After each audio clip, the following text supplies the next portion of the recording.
Hi, and welcome to the ASEAN Champion podcast, the first podcast in Southeast Asia that talks about inspiring people with great causes. In this episode, our champion is Hanin Pam, an artist from Hanoi, Vietnam who works primarily in drawing and sculpture. His work explores the way in which society constructs an understanding of territory from afar. Hanin earned his bachelor from the Vietnam University of Fine Arts and master's from the Pennsylvania Academy of Fine Arts.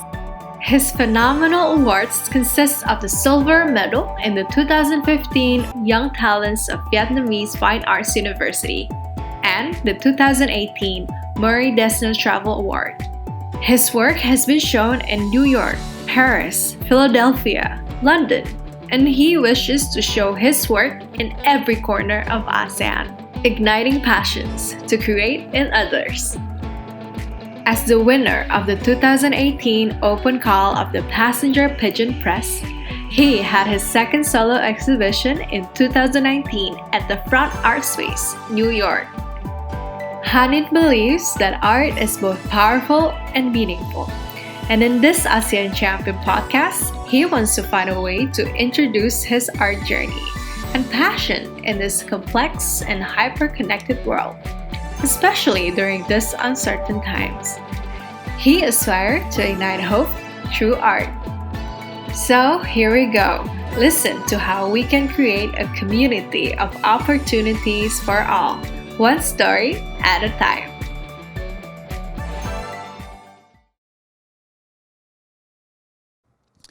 Hi everyone, I am Hanin, a Vietnamese artist. I believe that art is powerful and also meaningful, and I'm gonna walk you through on why I think that way. It has been a long journey. I didn't wake up one day and think that I want to become an artist. It all started with my father, a self-taught artist who forced me to do it. It was his dream to become an artist, and I am here to fulfill that. I enlisted myself to the Vietnam University of Fine Arts, and it was a weird time because I couldn't feel my position in the sphere of arts in Vietnam. Then I decided to go abroad, and as expected, that was my father's decision. Again. My journey then began in the Pennsylvania Academy of Fine Arts, where I worked so hard in 3 years to not only deep dive into arts, but also in the cultural sphere of the Western world that I never experienced before. But in that foreign land, I realized something. I felt like I found the feeling of being an individual. I found myself. And suddenly, doing art is something that is meaningful for me. Now, I am doing art because I think I have something to bring to the world, no matter how good or bad it is. Now for me, doing art is no longer my father's decision. It is mine, and I embark on the journey. Do you know what the interesting part is? My first art exhibition wasn't a drawing or a sculpture. It's a coffee shop. And it was the time in art that I feel philosophically autonomous. As I said in the beginning, when I didn't feel connected to the art scene in Vietnam, I just decided to open up a coffee shop in Hanoi. What made it my first art exhibition was because I did every single thing to build that. So it was personal. It was like DIY stuff for me. I made the chairs, tables, I built the whole thing from scratch. Only until recently, I realized that it was one of my efforts of being independent, to be philosophically autonomous. I just don't want people to tell me what to do, and I am proud of it. I also realized that I can never be separated from art. Enough talking about my past. Now let's talk about the present. The little moments that become my inspiration. When people ask me what the biggest influences that inspire my artworks, it hardly comes as a person. It is fear, greed, guilt, and other negative feelings I have that I want to escape from. I'm being honest here, but I think fear is motivation and everything else comes after. Even the artists that I am worshiping, my creative heroes, and other cultural sources that I have been looking at, they all come after fear. Do you wonder what the fear is? It is a fear of being insignificant. I'm afraid that I don't know enough. I'm afraid that I'm not important enough. I'm afraid that I might die one day and nobody knows about me. The fear of being unrecognized, or the fear of being a person that can't make any impact in the world. The person who cannot make decisions and lose the independent feeling. Up to this point, I talk about being independent a lot. I wonder how many of you who are listening to this feel the same way as I described before. Anyway, being independent doesn't mean being all alone, and I don't want to be alone.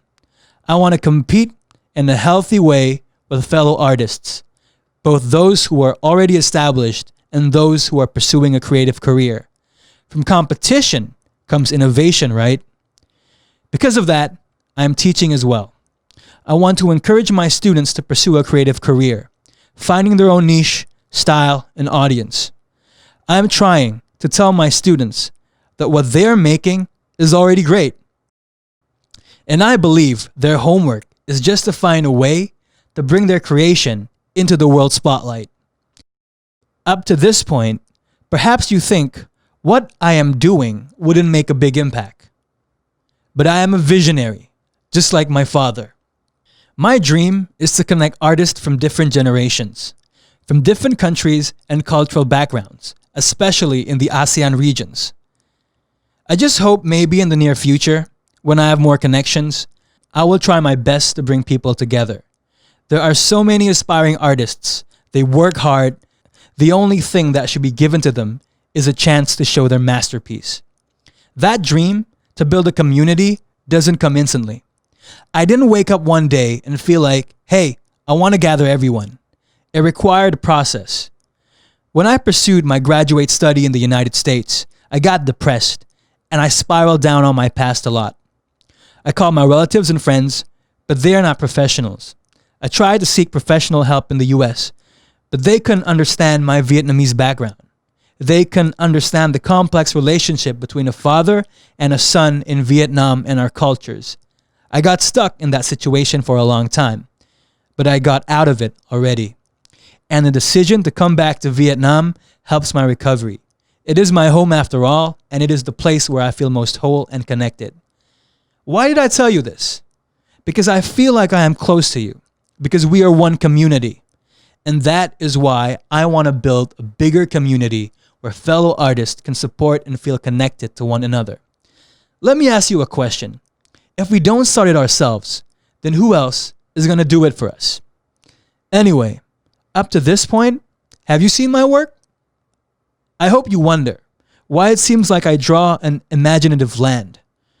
Well, I thought that if I can create a land that nobody knows about, it would be awesome. I want my audience to have an understanding of territories from afar. I want to bring up an idea and invite my audience to develop it as well. For example, my artwork, which I named Cheat Codes, which was my first solo show. I was thinking about the idea of being in a world with so many rules, the rules that people create for me, and they just force me to play by their rules. I cannot change the game because the game is so big. I can never escape from it. The only way I can do that is by cheating.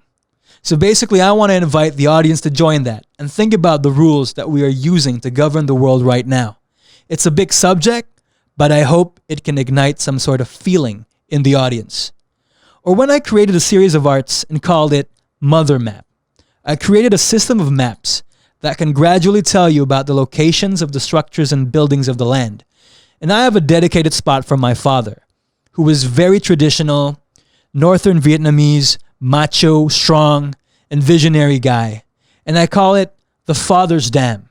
In the Mother Map, I was trying to be aware of that cultural identity, but at the same time, I want to explore other identities as well because I am part of Vietnam, but I am also part of the world, and I am part of so many different things. What I am trying to say is, for me, art is self-expression and storytelling. It is powerful and meaningful, and I want to introduce it in a world that is sometimes chaotic and very uncertain at times. But the world is too big for me to solely tell my journey. A Southeast Asian guy tries to tell his story to the world. Who now wants to join me? But well, let's now talk about the challenge that I think we are now facing. I don't see a lot of Southeast Asian artists out there in the Western industry. You know, the one that people call as the global market. But we have to define what the global audience is. For example, most of us think about the West as a global audience, but Southeast Asia is global too. We, the people of Southeast Asia, are a global audience as well.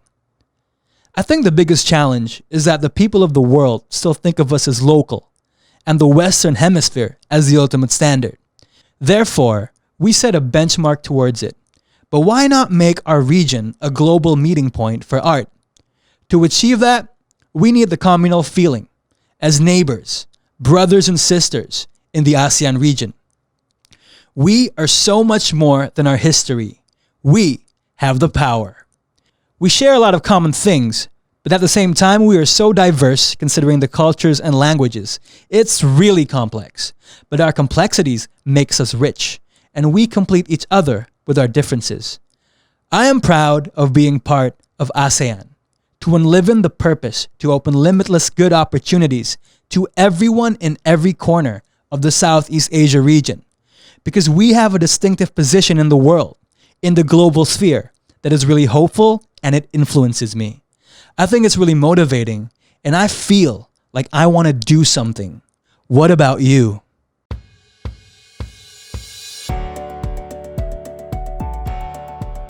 There you have it, Hanin Pam's story of creating an art sphere for everyone. As he rose from the battle and with a passion, he created magnificent pieces for everyone and for fellow aspiring artists. We are great people. We have the opportunities, the means, the technology, the language skills that maybe our past generations could not have. Spread your love and passion through art.